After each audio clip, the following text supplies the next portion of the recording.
June 10, 1944, the Bocage, Normandy, France. Dawn mist clings to the base of 1,000 green walls. It is a landscape carved not by nature alone but by centuries of patient, peasant labor. These are the hedgerows, banks of ancient earth 6 feet high, tangled with the roots of hawthorn and oak. They are living fortifications, dividing the land into a labyrinth of tiny, isolated fields.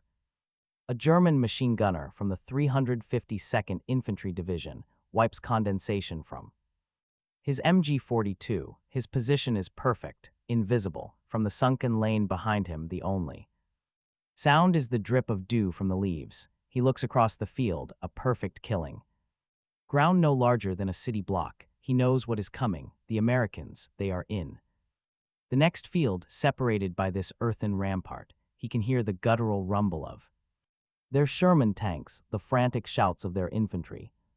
He does not fear their armor. Here in this maze, the mighty panzers are irrelevant, and the American Shermans are death traps. To advance, they must push through the single gap in the hedgerow or attempt to climb the embankment, exposing their soft underbelly to his waiting gun. A faint scent of wet earth and diesel fumes hangs in the air. He checks his ammunition belt. He is calm. For him, this is not a war of sweeping offensives. It is a war of ambush, of patience. He and thousands like him are the masters of this green hell. They have mocked the Allied planners for their ignorance of this terrain. Now they will make them pay for it, field by bloody field. The first Sherman grinds its way up the base of the hedgerow, its tracks chewing at the roots. For a moment it hangs there, silhouetted against the gray sky, a perfect target. The German gunner takes a breath, and the silence of the bocage is about to be shattered. This brutal, intimate war of attrition was not part of the Allied plan. It was a nightmare, born from a critical miscalculation. The storm of steel that was D-Day, June 6, 1944, had crashed upon the shores of Normandy, Omaha, Utah. Gold, Juno, sword, 5 beachheads secured at a terrible cost. The Allies had their foothold in the grand, sweeping maps at Supreme Headquarters. Allied Expeditionary Force, SHAEF. The next phase seemed logical, almost inevitable. The plan, born from the linear battlefields of North Africa and the plains of Eastern Europe, called for a swift breakout from the coast. They would consolidate the beachhead, build up an overwhelming force of men and materiel, then punch through the German defensive lines into the open country beyond. The bocage was merely a shaded green area on the map, a minor terrain feature to be traversed. This was a catastrophic failure of intelligence and imagination. The Allies, particularly the Americans in the West at Omaha and Utah, were about to advance into one of the most defensible landscapes in Europe. For centuries, the farmers of Normandy had divided their land into small, irregular fields to protect their cattle and crops from the coastal winds. Each field was surrounded by these earthen banks, the haze topped with dense, tangled hedges. The root systems were centuries old, binding the soil into a structure as resilient as concrete. Sunken lanes, worn down by generations of cart traffic, ran between them, creating natural trenches. From the air, it looked like a vast, overgrown quilt. On the ground, it was a 3-dimensional maze where visibility was often limited to a single field. The German defender, bloodied and forced into a fighting retreat from the beaches, saw this not as an obstacle, but as a godsend. Outnumbered and lacking the air superiority to move freely by day, they needed a force multiplier. The bocage was it. General Erich Marx, commander of the LXXXIV Corps, and his subordinates quickly recognized the potential. They funneled their retreating units, a mix of seasoned Ostfront veterans, static coastal divisions, and elite paratroopers, into this ready-made defensive network. They did not need to dig elaborate trench systems. The hedgerows provided them. Their doctrine shifted from mobile counterattack to a brutal attritional defense. Every field became a potential strongpoint, every hedgerow a wall for an ambush. The American soldier, trained for open maneuver warfare, was psychologically and tactically unprepared. The vast, empty beaches of the Atlantic Wall training exercises were a world away. Here, the enemy was everywhere and nowhere. A unit would secure a field, believing it clear, only to be raked by machine gun and mortar fire from the hedgerow they had just passed. The front line was not a line at all, but 1,000 isolated pockets of violence. Control was measured not in miles, but in yards. The confident push inland, envisioned by planners in London and Washington, ground to a halt in a matter of days. The great breakout had stalled before it ever began, mired in a green, labyrinthine hell that would come to be known simply as the Hedgerows. This tactical paralysis set the stage for a desperate and bloody learning curve, one that would be dictated not by generals with maps, but by sergeants and lieutenants dying in the fields. The American advance in the days and weeks following D-Day became a brutal piecemeal slaughter. The official term was the Battle of the Hedgerows, but for the men of the 1st, 4th, 9th, and 29th Infantry Divisions, it had no such grand title. It was a daily, grinding ordeal of attack and counterattack across a landscape that seemed actively hostile. The standard tactic for taking a hedgerow was a textbook recipe for casualties. A typical field, perhaps 100 by 200 yards, was surrounded on all sides by the earthen banks. The American platoon would first have to cross this open ground, often churned to mud by shellfire and rain. As they did, they would be hit by interlocking fields of fire from German machine guns, MG-42s, nicknamed Hitler's buzzsaw for their devastating 1,200 round per minute rate of fire. These guns were not firing from the base of the opposite hedgerow but from the flanks, enfilading the entire field. The German defenders had spent years, or at least weeks, studying this terrain. They had prepared killing zones with meticulous care, sighting their weapons to cover every conceivable approach. Once the infantry managed to reach the base of the enemy hedgerow, the real fight began. The assault. Soldiers would have to scramble up the steep, root-tangled face. Exposed and vulnerable at the crest, grenades were lobbed over blindly. The first man over was almost certain to be cut down. Close-quarters combat with rifles, bayonets, and entrenching tools was common, a savage, personal form of warfare that the wide open spaces of the beach had not prepared them for, and even if a single hedgerow was taken at the cost of a dozen men, there was another identical one just 50 yards away and another beyond that. The psychological toll was immense. Every corner held potential death, the constant strain of anticipation, the loss of comrades in sudden violent ambushes bred a deep-seated exhaustion and a condition the medics would call combat fatigue. Artillery, the great killer of the world wars, was of limited use. Forward observers could not see beyond the next hedgerow. Shells often fell harmlessly in empty fields or worse on friendly troops advancing in the adjacent lane. Air support was hampered by the same problem. Identifying targets in the dense, fragmented landscape was nearly impossible, and the risk of bombing one's own men was high. The technological and numerical superiority of the Allies was neutralized. This was a rifleman's war. Sergeant's war, a war of small units, where individual courage and initiative mattered more than grand strategy. The American army, built for industrial-scale warfare, was being forced to fight a brutal, intimate battle for which it was utterly unprepared, and the price was being paid in the blood of its infantry, field by agonizing field. It was within this cauldron of frustration and death that a new kind of desperation began to brew, one that would ultimately seek a solution not from the top down, but from the bottom up. This was not a single battle, but a multifaceted struggle where terrain, technology, and human spirit collided. To understand the Hedgerow War, we must view it from several distinct perspectives. For the German soldier, the Bocage was the perfect remedy to Allied air and artillery supremacy. They were no longer in the exposed, bomb-blasted bunkers of the Atlantic wall. They were hidden, dispersed, and fighting on their own terms. Single Maskenenguer 42 team, consisting of a gunner, loader, and spotter, could dominate an entire field. They would dig firing pits or Schützenlöcher into the base and Sides of the hedgerows, often with covered tunnels leading to secondary positions. They were ghosts. Their tactics were systematic and devastating. They rarely defended the first hedgerow, facing the American advance. Instead, they established their main line of resistance 1 or 2 fields back. The forward hedgerow would be lightly held with snipers and observers who would radio or signal back the American movements. As the GIs entered the killing zone, the real defense would spring to life.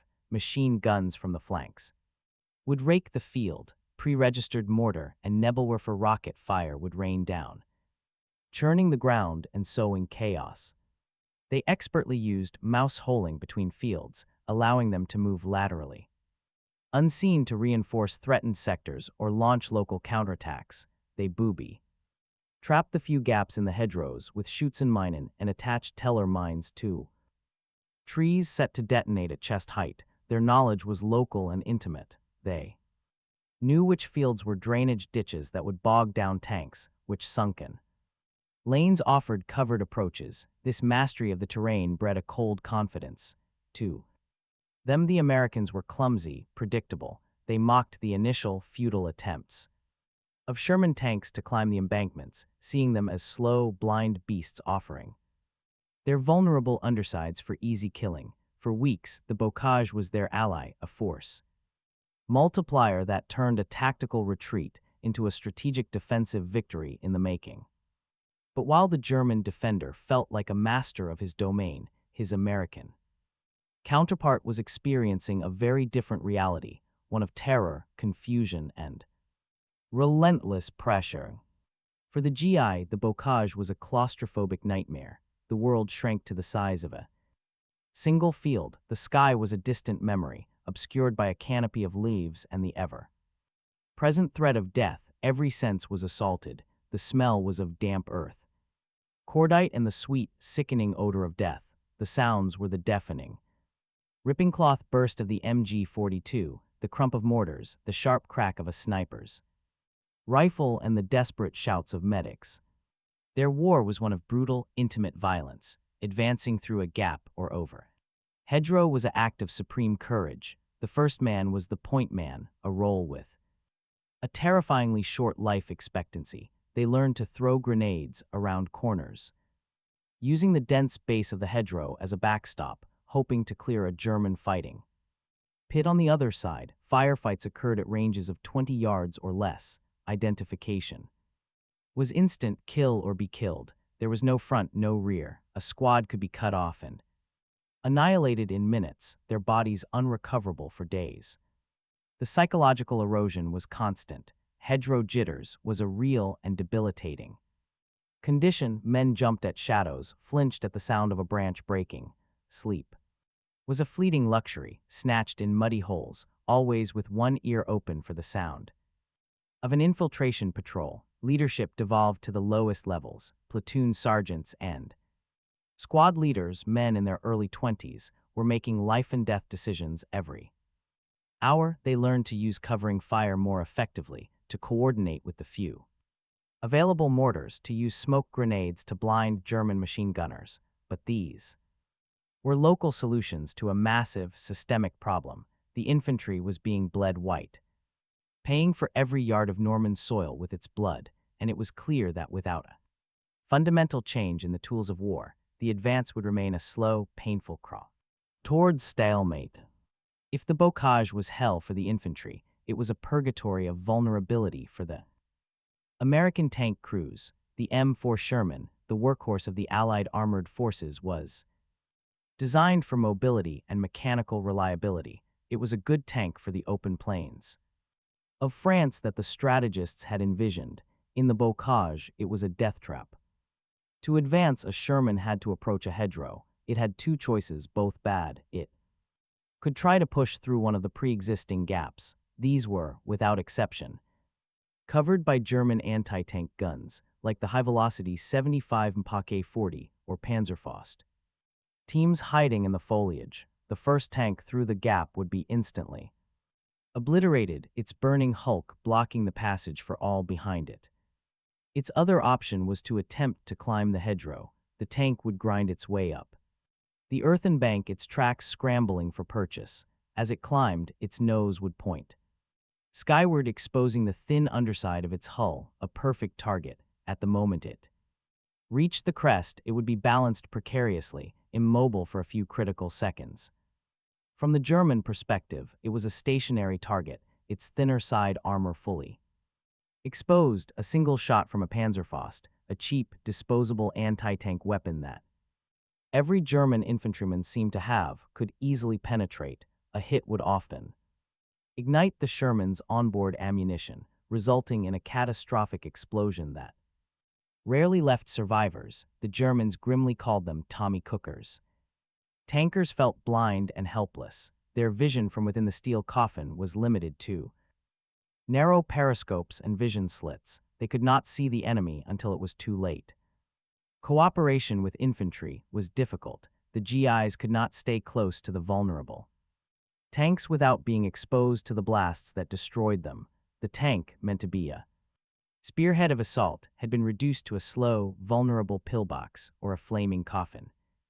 The superiority of the German Panther and Tiger tanks, with their thicker armor and more powerful guns, was almost irrelevant here. The real threat to the Shermans was the terrain itself and the humble German infantrymen armed with a Panzerfaust. The armored divisions, the key to the breakout, were utterly neutralized. This failure on the ground was a direct reflection of a deeper failure at the highest levels of command, a doctrine that had completely failed to account for the reality of the battlefield.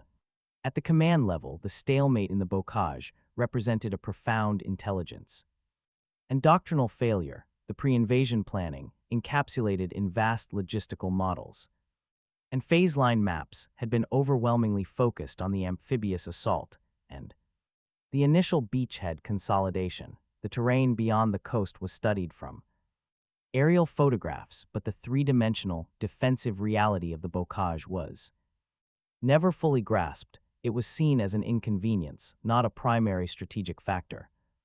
Allied military doctrine, heavily influenced by the lessons of the First World War, emphasized the use of overwhelming firepower, massed artillery and aerial bombardment to soften defenses before a coordinated infantry and armor advance. This softening process was designed for linear battlefields. In the Bocage, it was like trying to swat 1,000 scattered flies with a sledgehammer. The shells fell indiscriminately, destroying few of the well-concealed, dispersed German positions, while churning the ground and creating even more cover for the defenders. The much vaunted Allied air power was similarly hamstrung. Jabos, fighter bombers, could not identify targets in the green maze, and strategic bombers were too imprecise for such close quarters combat. This doctrinal rigidity trickled down. Division and regimental commanders, pressured from above to show progress, often ordered frontal assaults against hedgerows using the same tactics that had failed the day before. The result was predictable: high casualties and minimal gains. There was a growing sense of frustration and desperation.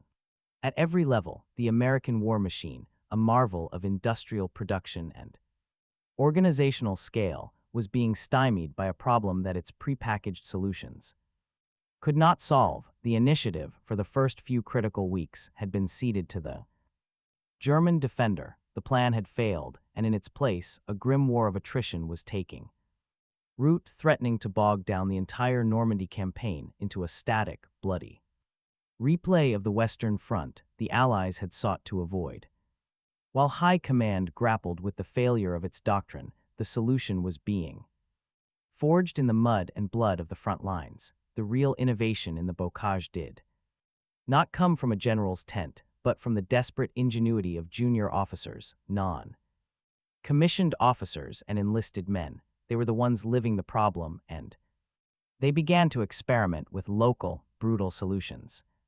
Infantry squads developed marching fire techniques, advancing across fields while firing their rifles from the hip to suppress hidden enemy positions. They became experts at using bazookas and rifle grenades to blast holes in the hedgerow bases before an assault. But the most critical breakthrough involved the tanks, tank crews, and infantry. began to work in closer, more desperate harmony. They developed ad hoc methods, such as welding steel rails or spare tracks to the front of their Shermans, giving them a better chance to gain purchase on the hedgerow, but these were partial fixes. The true war-changing spark of genius came from a place of pure frustration. Various soldiers had the same idea almost simultaneously. In early July, Sergeant Curtis G. Culin of the 102nd Cavalry Reconnaissance Squadron, a 29-year-old former shoe salesman from New York, watched yet another Sherman get blasted as it tried to crest a hedgerow. He, along with his commander, Lieutenant James R. de P. O'Brien, and other men in the unit, brainstormed a solution. Why not create a blade, a set of teeth that could cut into the earthen bank, allowing the tank to plow through it rather than climb over it using salvaged German beach obstacles, massive steel hedgehogs left over from D-Day. They welded a set of 4 fork-like prongs to the front of a Sherman. On July 14, they tested it. The tank, now looking like a prehistoric beast, drove straight at the hedgerow. Instead of climbing, it sliced through the earth, emerging on the other side fully protected, its gun ready to engage. It was a moment of sublime, brutal simplicity. The Bocage, the Germans' greatest ally, was about to be conquered by a piece of scrap metal and the ingenuity of a common soldier. This local innovation, born from the bottom up, would swiftly be recognized, standardized, and mass-produced, setting the stage for the dramatic turning point of the campaign. The successful test of Sergeant Culin's hedgerow-cutting device did not remain a secret. For long, in the stagnant, frustrated atmosphere of the American High Command, any potential solution was seized upon with desperate urgency. Word traveled up the chain of command with lightning speed, reaching the desk of the first U.S. Army commander, General Omar Bradley. On July 14, Bradley, along with the fiery commander of the 3rd Army, General George S. Patton, and the Supreme Commander himself, General Dwight D. Eisenhower, attended a live demonstration. They watched as a standard M4 Sherman, now fitted with the crude, menacing prongs, approached a hedgerow that would have stopped any other tank. Instead of laboriously climbing and exposing itself, it powered forward. The steel tusks bit deep into the earthen bank, ripping through the root system. For a moment, dirt and vegetation flew. Then the tank emerged on the other side, intact, its hull down and gun level, ready for action. It was a revelation. Eisenhower immediately turned to Bradley and uttered the decisive order, "That's it. I want every tank in 1st Army equipped with this. Do it within a week." The order triggered a logistical frenzy. The Allied industrial machine, so adept at building tanks and planes, now turned its focus to a simple field modification. Army engineers scoured the Normandy coast for the German, Czech hedgehog obstacles, which provided perfect pre-forged steel beams. Field welding shops worked around the clock, the blue light of their arcs flickering through the night across dozens of depots. The device was officially designated the Culin Hedgerow Cutter, but the men who would use it had a better name. With its sharp, protruding prongs, the modified Sherman looked like a mythical beast. They called it the Rhino Tank.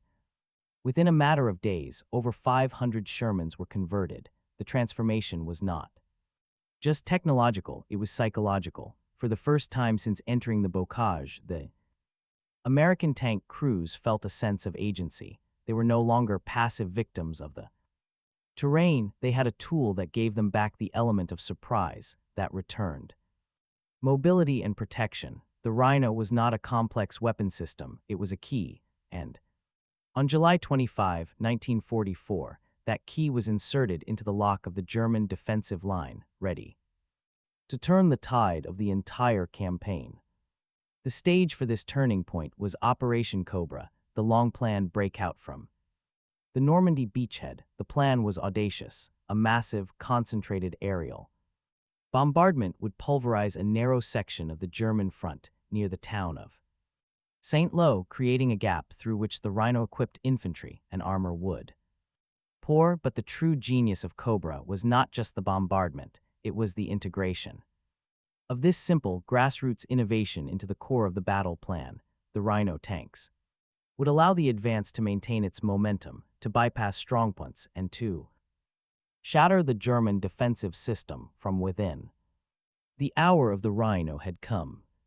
July 25, 1944, the sky west of St. Lo darkened not with clouds, but with the shapes of over 1,500 B-17 and B-24 heavy bombers. For 3 hours, a storm of high explosives fell upon the Panzer Lehr Division, one of the most formidable units in the German order of battle. The earth trembled. The bombardment was cataclysmic but imperfect, short.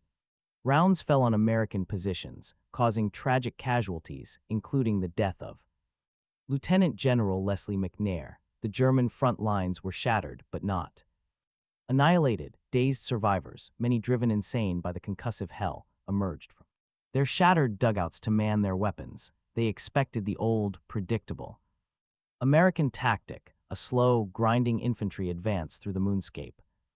What came instead was something new, something they had not prepared for. On the morning of July 26, the Rhino tanks led the way. They did not head for the gaps.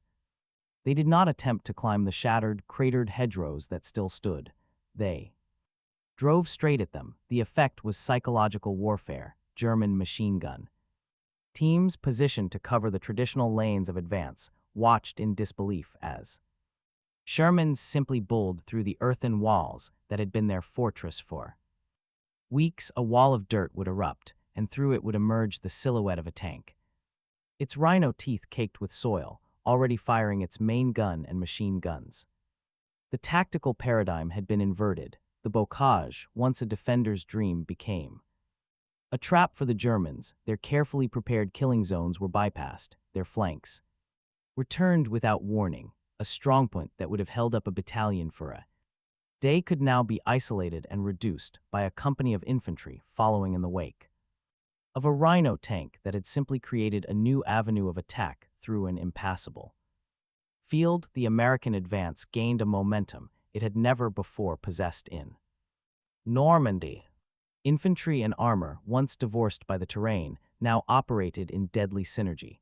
The tanks provided immediate, direct fire support, blasting German positions at point-blank range. The infantry, protected by the steel behemoths, cleared the trenches and fighting pits. The pace was relentless. The shock was total. Units like the 2nd and 3rd Armored Divisions, the Hell on Wheels, began to operate not as support for infantry, but as the spearhead itself. They sliced through the German rear areas, disrupting communications, overrunning command posts, and spreading chaos. The German defensive system, based on channeling the enemy into predetermined kill zones, collapsed. The front, once a defined if convoluted line, dissolved into a swirling, chaotic battle of American maneuver.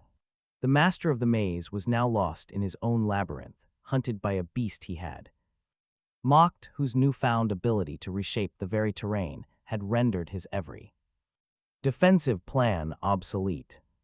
The success of the Rhino tank during Operation Cobra was not merely a local victory. It was the detonator for the entire Normandy campaign. The initial, brutal penetration by the First Army shattered the German defensive crust. Then, on August 1, the newly activated Third Army under General George S. Patton was unleashed through the gap. What followed was not a battle but a blitzkrieg. Patton's armored columns, many equipped with the Rhino device, exploded into the open country of Brittany and then eastward toward the Seine. The war of static attrition was over. The Battle of the Hedgerows had officially ended. Replaced by a war of sweeping encirclement and pursuit, the German 7th Army, caught in the Falaise pocket, was systematically destroyed by Allied air and ground forces. The road to Paris was open. The race across France had begun. The cost of the Hedgerow War, however, had been staggering. In the 7 weeks between D-Day and the end of July, the U.S. First Army suffered over 70,000 casualties. Some divisions, like the 29th and the 4th, sustained losses comparable to those of the bloodiest battles of the First World War. The ground gained during this period was measured in a few dozen Miles, but each yard was paid for in blood. For the German forces in Normandy, the aftermath was one of catastrophic defeat. The very terrain they had relied upon had been turned against them, their confidence once so high was shattered, the tactical brilliance of their junior leaders and the tenacity of their infantry could not compensate for the loss of their defensive advantage. Units that had been at full strength in June were reduced to scattered battle groups by August. The Panzer Lehr Division, once an elite formation, was virtually annihilated. The German army in the West lost over 200,000 men in the Normandy campaign, along with vast quantities of tanks, vehicles, and equipment it could no longer replace. The mockery of the Hedgerows had backfired spectacularly, leading to a military disaster from which the Wehrmacht in the West would never recover. But the true legacy of the Hedgerow War extended beyond mere body counts and territorial gains. It had fundamentally altered the American army, forging it in the crucible of a unique and terrible form of combat. The Battle of the Hedgerows, while often overshadowed by the D-Day landings and the subsequent race across France, was the true forge that tempered the American army. The European theater, it was here, in the claustrophobic fields of Normandy, that the green troops of June were transformed into the hardened, tactically sophisticated veterans of August. The initiative, creativity, and small unit leadership forced upon junior officers and NCOs became a lasting strength. They learned to adapt, to improvise, and to overcome. This was not a lesson taught in training manuals, it was earned through blood and loss. The institutional impact was profound. The U.S. Army demonstrated a remarkable capacity for rapid, bottom-up innovation. The story of the Rhino Tank became a celebrated example of how a soldier's idea could be identified, tested, approved, and mass-implemented in a matter of weeks, fundamentally changing the course of a campaign. This flexible, pragmatic approach to problem-solving would characterize the American military effort for the rest of the war. The experience also cemented the absolute necessity of combined arms tactics, the intimate, seamless cooperation of infantry, armor, and artillery. The failures of June led directly to the devastatingly effective combined arms teams that would tear through the rest of France and into Germany.